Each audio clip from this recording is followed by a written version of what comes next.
So in previous lectures, we've derived several formulas for finding the volume of a solid of revolution. And we've come up with a formula for finding the arc length of a curve. So that's 3 dimensions in 1 dimension, right? In this lecture, we're going to go in the middle, and we're going to look at 2 dimensions. What if we have a curve, like the one here, and we rotate it around one of the axes, and we want to find the surface area of the solid that we get. Okay, well, we can do this, and we're going to use a method that hopefully by now is starting to get pretty familiar.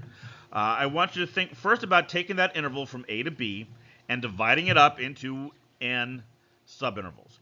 Right, now I'm going to look at just one of them here, the interval from x sub I minus 1 to x sub I. And if we think about the corresponding points on the curve, those are x sub I minus 1, y sub I minus 1, and x sub I comma y sub I. All right, if we rotate, just think about this one section, right? If we rotate this one section and then connect the endpoints, we get a frustum, right? And this is good because we have a formula for the surface area of a frustum, right? But first, I need to find a few additional sections here.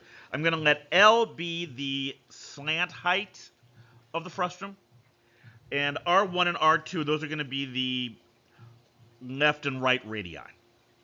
Okay, so based on this, the surface area of a frustum, remember that's 2 pi RL, where R is the average of the upper and lower radii, left or right, because we've kind of got to turn on its side. Okay, so what does this tell me? Well, this tells me that if I call the surface area of my frustum, the one that we're looking at here, delta S sub I, that equals 2 pi R sub I delta L sub I. Okay, so what are all these R's and L's?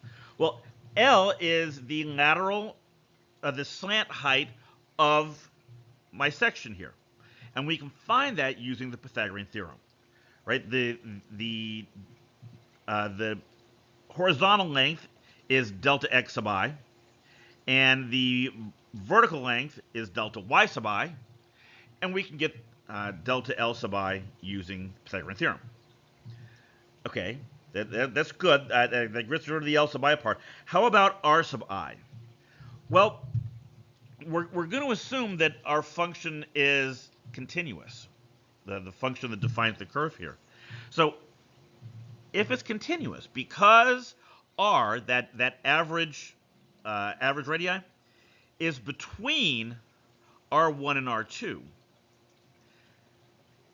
the intermediate value theorem says there must be a point somewhere between my two x's such that f of that point is equal to R. That's the intermediate value theorem. So call that point, we need a label for it, call that point D sub I.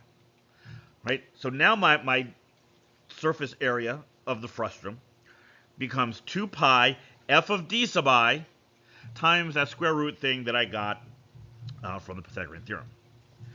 Okay, so what I'm going to do now is I'm going to factor a delta x sub I squared out of that expression in the square root. Right? If I do that, the 2 pi f of D sub I, that stays the same. The square root of delta x sub I squared is that delta x sub I on the outside, and I'm left with this expression inside. 1 plus delta y sub I over delta x sub I, that quantity squared.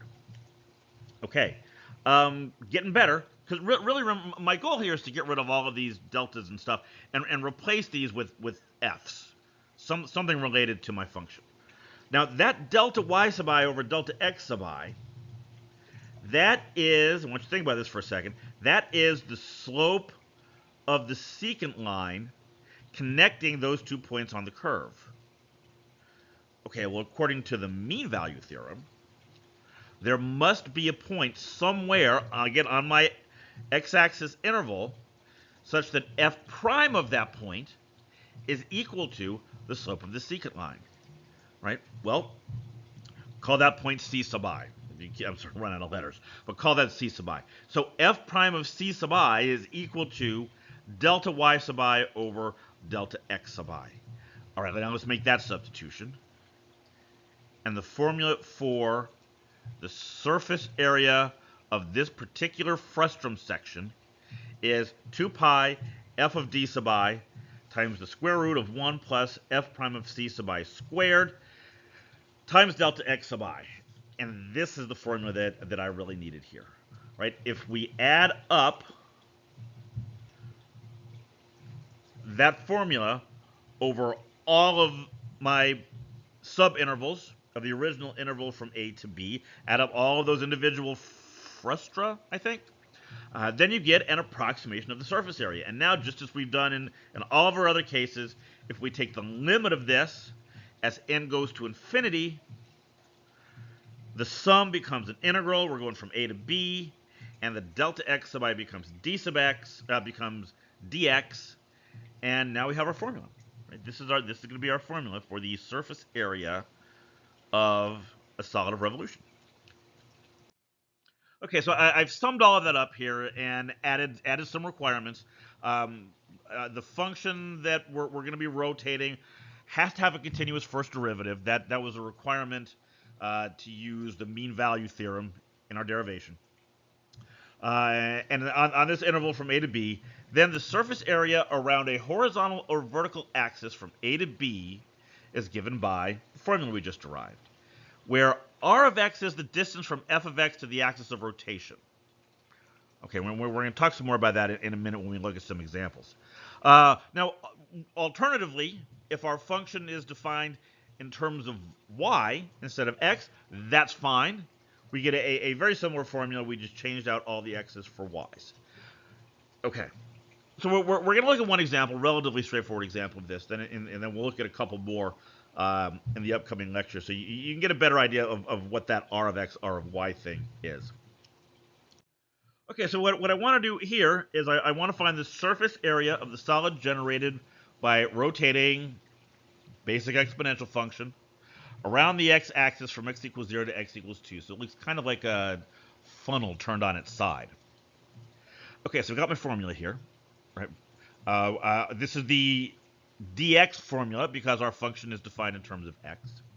So r of x is the distance from e to the x to the axis of rotation. Well, the axis of rotation is the y-axis, right? So that's y equals 0. So my r of x is just e to the x. It's just the function. It's the height of the curve. This means f prime of x is also e of x, right? The derivative of our f function. And we're going to integrate from 0 to 2. So if I substitute all of this into the formula, it becomes s equals 2 pi integral from 0 to 2 e to the x square root of 1 plus e to the 2x dx. Okay, so how am I going to integrate this thing? Well, I'm going to start with just a basic u substitution. I'm going to let u equal e to the x. Right, so of course du is equal to e to the x dx. And if we drop that into the formula, it becomes 2 pi integral from 0 to 2. I left that in terms of x, and that's fine, as long as we remember that's what I did. From square root of 1 plus u squared du. Now, we've actually done this integral before, and you can do it again now if you like. It's a trig substitution, and it gets a little messy. At this point, that is a well-known integral. You're going to find it on any table of integrals. Because our goal here is to find the surface area of integration, not to show that we can handle trigonometric substitutions, I'm going to go ahead and just get this from a table. Right? And if we go to the table, this is 2 pi times this messy thing. And you know, I'm going to leave this in terms of u, so I changed the limits of integration here. When x is 0, u is e to the 0, that's 1. And when x is 2, we get e squared. Now, the substitution here is a little messy. All right, so I'm just going to give myself a clean page. And now we'll do the substitution. We'll put e squared in, subtract, then we'll put y squared in, then we'll put 1 in, And if we do that, it turns into this. And logarithm rules, you could combine those two logarithms together if you really wanted to. But if you're looking for an exact answer, I think this is probably about as simple as it's going to get. It's a practical question, right? So if you go to your calculator, this comes out to about 174.352 square units. Okay, so now we have a formula, really kind of two formulas. And you've seen one kind of basic example of how to use it. In the next lecture, we're going to look at another example. We're actually going to do the same problem two different ways because I really want to make sure you've got a good understanding of the difference between the x version of the formula and the y version of the formula. Right, so that's where we're going to go next in terms of doing some examples. The next full lecture, if that's kind of what you're here for, is going to be on doing some physics examples, right? Seeing how we can do to solve some physics problems using these integration concepts.